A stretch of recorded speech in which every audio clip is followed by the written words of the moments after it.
Some of Chavez's programs could have been sustainable if he pursued a sound economic policy. You said the word of the day! If! That's the whole theme of this. If. But what about is? Question of the day. Would love to hear your feedback. What example would you use if you're an advocate for socialism, for successful long-term socialism? To which country would you point? I'm curious because John Oliver released this video, as we talked about, the Venezuela video here, and he talks about how important it is. And there's nothing new here. It really does. And I really want you to go watch the entire video. What is it, about 19 minutes? 19 minutes, It's about 19 minutes. I encourage you to watch the entire context. We're going to try to do our best to get to the factual information presented. And there's less and less with each John Oliver video. Let's go, clip A. Has been hard to keep up with events in Venezuela due to the hurricane of that we've all been dealing with here. Although, if you follow conservative media at all, you may have seen it frequently painted as the inevitable dire consequences of a socialist government. For a case in point, just watch this InfoWars reporter quizzing an extremely chill Bernie Sanders supporter. You know Leading Venezuela, the witness, right? Your Honor. Heard of it. A majority of the country is currently eating rats, while their politicians are drinking champagne on a daily basis. If Bernie Sanders were president, right, and he wanted to bring the same ideas as for socialism into this country, Why is she dressed like Donald Duck? do you think that we would benefit? Yeah. But I just told you Venezuela is eating rats. Donald Duck screwed Sailor Moon. But I just want people to have health care, honey. I don't want, like... Well, Same thing Hugo Chavez. You people have, like, worms in your brain, honestly. What you do have there is a nice distillation of the current level of political discourse in America. Two people who don't really know what they're talking about, condescending to each other nonsensically until one of them lands a sick burn. Here's the thing, I actually agree with almost everything he just said, except for the sick burn part. And that's what's important here. We're going to get to the examples, the data, the facts, and all of our sources in a minute. But if you think, I just want free health care, you people have worms in your head, is a sick burn, no facts, data, or analysis thereafter in this piece here can convince you. All right? I just want to make sure, because we just have to, we disagree at that point. By the way, it's a classic straw man, where he sits there and talks about two people who have no idea what they're talking about. If it's so lowbrow, why did you choose this example? You could have taken an example of Noam Chomsky and Sam Harris talking about socialism. You could have picked any example. This is what you picked. But what is happening in Venezuela is not just extremely important, it is absolutely worth paying attention to, because this is not just a story about socialism. There are plenty of socialist countries that look nothing like Venezuela. It's a story about epic mismanagement. But you repeat yourself. See, the entire criticism of socialism, the entire reason that conservatives, the right wing, whatever you want to call us, oppose a path toward intrusive government is predicated on the idea, the concept, as it were, of mismanagement, for which we are roundly mocked. It's almost like capitalism is designed to prevent. Yes, it's almost as though it's designed to prevent it. Now, here's the thing. You don't even have to believe that capitalism is correct to agree with me when I say that conservatives and capitalists fear that socialism, we believe socialism to result in gross mismanagement. Even in the United States, by the way. So socialism or government bureaucracy plus time equals mismanagement, equals failure. See examples in healthcare, social security, education, and banking. John Oliver goes on to say there are plenty of socialist nations, or he said it in that clip, I think, that look different from Venezuela, implying success. Now, I thought, and we've talked about, I thought he was going to point to the Nordic model, as so many leftists do. He didn't even attempt to do that. For a little while, it looks like it's working, until you run out of people's money. Until the Danish Prime Minister says, we're not socialists. Bernie Sanders, please shut up. You can call it democratic socialism, you can call it national socialism. There is no good socialism. That's the only constant. And it always results in mismanagement. Let's see. And I've said this before when we've covered what's going on in Venezuela. It is not one thing. It is not just the fact that it's a socialist country. It is a number of factors that played a role in the economic downfall of the country. But I'm not saying that we all want to live in communist, or the Soviet Union or China. Terrible, terrible things happen there. But that's what we always revert to. We say, well, is it not possible that we could, for a start, they didn't do it properly. They ignored it. That's what everybody says, but no one's ever done it properly. Sick burn. So they inevitably point you to the next brand of socialism, which will work, or the next leader who will do it better. That's why we've seen all of our current leftist leaders, and I'm not talking about extremists, I'm talking about your political leaders. Your favorites. The platform. Your all-stars. The platform representatives for the DNC praising all the previous socialist and communist dictators who ended up being awful, terrible people. Fidel Castro. They had forgot that he educated their kids, gave them health care, totally transformed the society. It would be wrong not to state that in Cuba they have made some good advances in health care. They are sending doctors all over the world. Band-Aids. They have made some progress in education.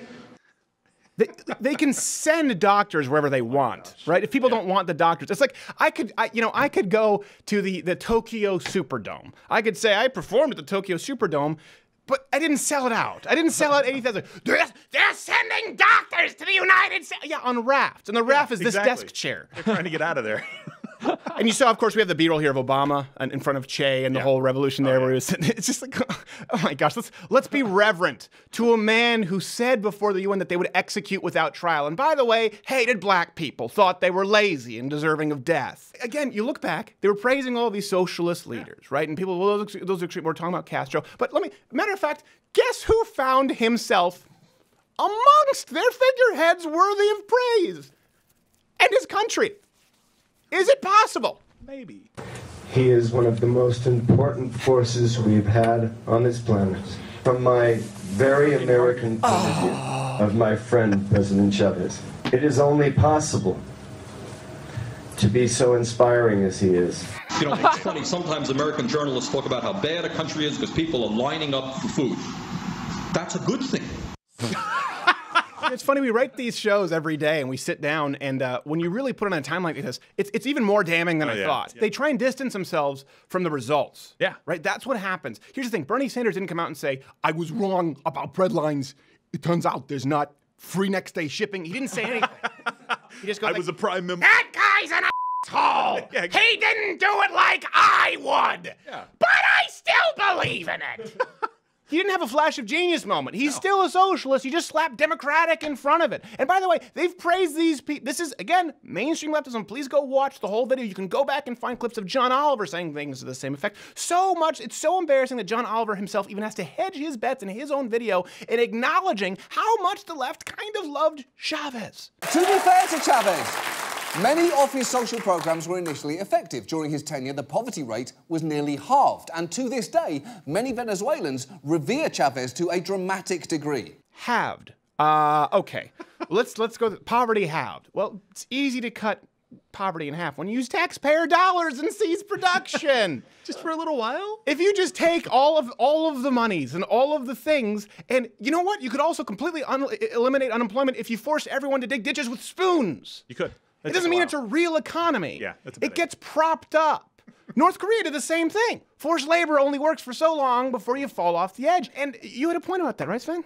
Yeah, I mean, if they didn't have oil, you know, they would have had to build a wall around their country and starve their own people so they don't know how good it is outside a long time ago. Exactly. That's what happened. Wait, that's like what they did. And you know what's crazy? The left is never called out on this crap. This is the problem with socialism. It's like one of those things you get the dollars with like a bar of soap. It's one of those party tricks that keeps slipping through your hands. They're never called out. Joe Biden was talking about having meetings. Remember when he was running as vice president with people he never met, diners that didn't even exist. Right? Remember the BP oil spill? Left Lemon and to talk about this afterwards, to talk about the $18 billion lawsuit that occurred versus Chevron, which turned out to be fraudulent. They never get called on this crap because George W. Bush said nuclear. Because President Donald Trump has a bad comb over. You guys were all praising Venezuela for years. Yeah. For years. We only have so much time on the show, and you were wrong. You're always wrong. And the media never call. How nice it must be to never be. I've been just yesterday in supporting the embassy called out for apparently taking shekels from Jews in Illuminati meetings. No one's going to call any of these people out on praising Chavez and bread lines in Venezuela. The left is always wrong. And I'm saying that in absolutist, yes, absolutely, as it relates to socialism, and no one calls them on it. I am amazed. Next clip. Now, Chavez could act the way that he did because Venezuela was oil rich, and over the course of his presidency, he took more and more state control over their national oil company, enabling him to fund programs benefiting the poor. And when that company protested some of the changes that he was making, he responded by using his TV show to address its executives directly. I'm firing the following people. Mr. Juan Fernandez, you are fired from Petroleum of Venezuela. Eddie Ramirez, thank you very much. You are fired. Also, Mariana Rodriguez, you are not fired, but if you don't stop talking to your boyfriend on speakerphone, you absolutely will be. On the outset, he's praising it. Yeah. Watch the full video, the full context, because you'd be like, well, maybe he's going to counterbalance it afterward. He never does. He literally takes an example of one of, I would argue, one of the most horrific displays of socialist authoritarianism, and he never addresses it as horrifying. Yeah. Think about it. The words, government took control, the state took control of oil companies, then fired executives, can only generate one of two visceral reactions. Disgust, freedom-loving disgust, or admiration. We're saying the exact same thing. You're saying the state took control of the oil companies and fired executives. I'm thinking the state took control of the oil companies and fired executives. Like I'm saying, listen, you hear this, the state seizing control and firing executives, one of two reactions, all right? Disgust or admiration. Now, this isn't a rebuttal right here, okay? I'm telling you this, we're not going to find common ground. If you hear that and you're okay, if this isn't a rebuttal, it's a litmus test. All right? You have to figure out where you line up. Next clip. Some of Chavez's programs could have been sustainable if he pursued a sound economic policy and run a tight ship. But not only did he stop saving oil revenues in a rainy day fund, he also oversaw a government that Transparency International found to be the most corrupt country in Latin America. You said the word of the day! If! That's the whole theme of this. If. But what about is? There is no mention of is. If he ran a tight ship. Yes, the tight ship policy. This didn't work with Venezuela. Okay, if. Now you're taking a big if with countries that aren't rich in oil. They were starting off halfway through the foot race as far as a head start. All Venezuela had to do was not fumble. It's easy to see why Maduro has pissed people off, because he has managed Venezuela's economic crisis in the worst possible way. He's doubled down on many of Chavez's most unsound policies, like unrealistic currency and price controls, while attempting to make up for missing revenue by simply creating more money. And as a result, inflation has exploded. The hedging here, he uses a lot of hedge words, is unrealistic. Okay, because remove that, and he just named everything that he likes. Price controls? Democrats. And I'm not just saying liberals, progressives. Democrats, okay, for people out there who are like, I'm a classical liberal. No, you're not. Democrats have actively supported price controls for college. For years. Bernie Sanders calling for price controls on pharmaceuticals. Unrealistic, printing more currency. Printing more currency? Obama's economic philosophy was based on quantitative easing. Look at me, this is from Obama. The Fed's mandate, my mandate, is to grow our economy, and that's not just good for the United States, that's good for the whole world. The worst thing that could happen in the world economy is we end up stuck with no growth. Listen, the left has, you look at the Federal Reserve, understand what that is. Look at people, the most radical right-leaning people, they want to go back to a gold-backed standard, right? This is something that conservatives have been openly mocked for opposing for years. Printing of more cash. It's a fundamental premise of the left, right, as far as Keynesian economics. By the way, I learned Keynesian economics in college. Never once read Adam Smith. Never once read Hayek. Who'd have thought? Maybe John Oliver and I went to the same college. Probably not. All right, next clip. And those shortages have had some terrible consequences. Yes. This food shortage is widespread. Over the last year, 3/4 of the population has lost an average of almost 20 pounds. Look how fat I used to be. This is how many holes I had to make in my belt on the Maduro diet. Goodness, that would be good for him. The Maduro diet. That is actually now a commonly used phrase in Venezuela. And it's a very healthy-sounding term for a truly horrifying situation. Well, okay, hold on a second. That guy looks not bad. He must have been really fat. Back to picking the wrong examples again. Yeah. Well, so he just, starvation. Okay, here's where we can find common ground, right? We all agree starvation is bad. Good, there we go. But why is there starvation? Why are there food shortages? What did the government do with food? Fix the prices. That's textbook socialism. We just talked about fixing prices. We just talked about the left opposing what they call price gouging, raising the price when there's lower supply. This results in chronic shortages because the price is set too low. He literally, after this, just goes on to make fun of Maduro and attack him for eating an empanada on air. It's a 19-minute video. I highly recommend that you go and watch the entire thing. There's almost no continuation as far as criticism. It's easy to find. It's at the top of the trending list. It's at the top of the trending list. As far as continuation of the policies, any criticism. Now, why? Why is there no continued criticism of the policies? It goes on to talk about what a jerk Maduro is. Because the policies are either identical to, obviously, we have Chavez, or far too similar to policies that today's current left supports, including John Oliver. So go watch the video, see for yourself. It's around 19 minutes. I want you to watch it, okay? I want you to come back and comment. I want you to question our sources. I want you to get as much context as humanly possible and make up your own mind. That's what I want you to do. And I see this with John Oliver more and more and more and more. You know, it used to start off where we would have to go through a 12-minute video and go through each source. We scraped this video for every single piece of factual information he presented. There's very, very little. And I don't want to fact-check jokes. I don't want to jump on a guy for telling jokes. I think some of the bits in there are funny, but that's not what this was about. This has 3 million plays. It's at the top of trending lists. This is at the front page of HuffPo because people like what he has to say. So we wanted to see what it was that he had to say. And I think that you need to get as much context as possible, make up your mind, because like I said, okay, if you think the statement's like, I just want free healthcare and you have worms in your head, if you think that's a sick burn, or if you're hearing that the state seized controlled production and fired executive, if that statement warms your cockles, there's no middle ground for us, okay? This is something important. A lot of people say, oh, we want civility. No, I don't care as much about civility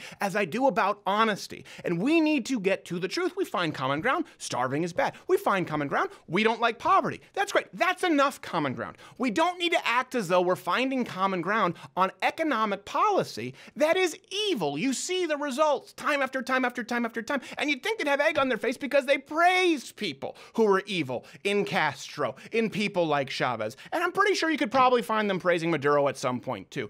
Because, I mean, really, we have clips of them praising bread lines. It's not too far-fetched to say somewhere down the line, Maduro got a pat in the back from Bernie Sanders. So there's no middle ground here.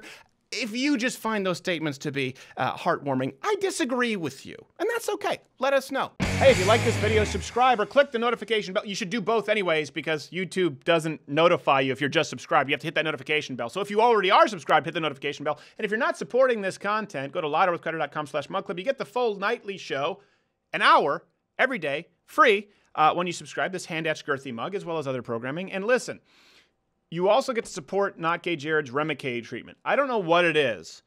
I know it has something because he had ulcerative colitis. It doesn't anymore, thank God, because I removed his colon. And truth be told, it's not working very well anyway.